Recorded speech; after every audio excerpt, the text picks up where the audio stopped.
नमस्कार, हम गायक गोलू राजा आप सब पूरा भोजपुरी श्रोता दर्शक लोग के एजे से गोड़ छू के गोड़ लागतनी। और आप सब जैसे उठलाली से रोटी बोर के सुन के बजा के हिट करैनी और फिर से ये हमनी के जोड़ी नवरात्र में आवे वाला एल्बम हमार निमिया के डाढ़ मैया में फिर से वही गीत के लेके आ रहल बनी जा। 12 देवरू 12 गाई के घिउआ में रुइया बोर के आशा ना पूर्ण विश्वास बा कि आप सबके अच्छा लगी।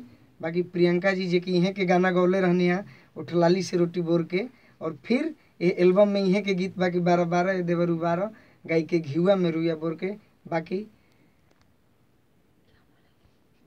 तू सीखबू तब नु चला क्या बोलेंगे। नमस्कार, हम प्रियंका राय आप सभी को प्रणाम करते हैं, पूरे दर्शक लोग को। और आप सब उठलाली से रोटी बोर के आप सब ने बहुत सारा आशीर्वाद दिया। और फिर से हमारा एल्बम आ रहा है निमिया के डाढ़ मैया, उसमें भी अच्छा अच्छा गीत है, आप लोग जरूर उतना याद ही नहीं रहेगा। एको लाइन बोला जौन बोले चाहते बोला। नमस्कार, हम प्रियंका राय। आप लोग गोलू राजा के साथ इससे पहला एल्बम सुने होंगे उठलाली से रोटी बोर के, और अभी फिर हम लोग की जोड़ी आप सबके बीच हम लोग आ रहे हैं देवी गीत लेके। आशा नहीं विश्वास है कि आप लोग आशीर्वाद के रूप में ज़रूर ये गाना को सुनेंगे। नमस्कार, धन्यवाद।